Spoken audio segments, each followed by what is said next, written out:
করলি তুই? আরে সুমন তোর কাছ থেকে তো এটা আশা করি নাই। সব কটা তো আমার দেখা দেখি লেখছো, সব কটাই।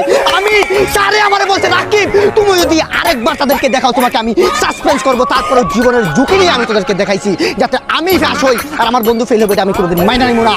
একটা এলাকার ভিতরে তোরা কলঙ্ক লাগা দিব, এই জন্য তোদেরকে দেখালাম। তুই কত পাইছো?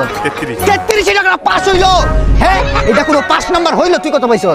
আমারে মার জুতা দিয়া, মার জুতা দিয়া আমারে মার। তুই কত পাইছো?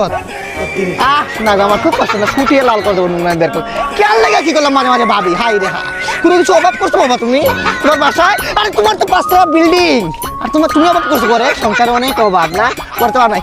আমি না পদার্থবিজ্ঞানে 98 পাইছি, আর 2 পাইনি জানিস? আমার কোনো কালি শেষ হয়ে গেলো, তাই না? কালি শেষ হয়ে গেছিল। আমারে দেখ আমি কি কষ্ট করছি আমি জানি। কতদিন জানো রাতের অন্ধকার, কারেন্ট নাই, দেশে তো এমনিই তেলের সংকট, তারপরে কারেন্ট নাই, বিজলি আলাদা করছি। কবি দেবেন্দ্রনাথ লেখা ছিল কিন্তু পইরা গেছি রবীন্দ্রনাথ। তার কষ্ট তোদেরকে কি বলবো আমি। তারপরে আলহামদুলিল্লাহ আমি পাস করছি, কিন্তু তোদেরকে আমি পারলাম না। আজকে আমার একটা সম্মানজনক বিষয় যদি তোরা বুঝতে পারছিস তাহলে তোরা কি করলি? 33 পাস হলো, এটা তোদের মা বাপকে হারাম খাওয়াইছে বেটা। হ্যাঁ এত সুন্দর পড়ালেখাটা কি করলি? সব কিছু দেখাইলাম, সব কিছু দেখাইলাম। সবাই বলতেছে রাকিব তোর বন্ধু কত পাইছে? 33 আমি কেমনে করবো ভাই? আমার মার ভাই, আমার মা। আরে ভাই আপনি বাইকা পড়েন না ভাই, আপনি মনে হয় অনেক ভালো স্টুডেন্ট না? আমি লজ্জিত ভাই সবার কাছে। এই ওদের জন্য আমি পরীক্ষা ছাড়া আমার সাসপেন্ডের অভিশাপ দিচ্ছে জানেন। আমি তার কিছু পড়ুয়া করি নাই যে তোরা দেখ তোরা পাস কর।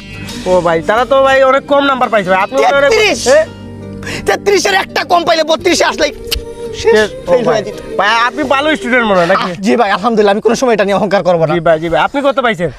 আমি 34 পাইছি ভাই। কি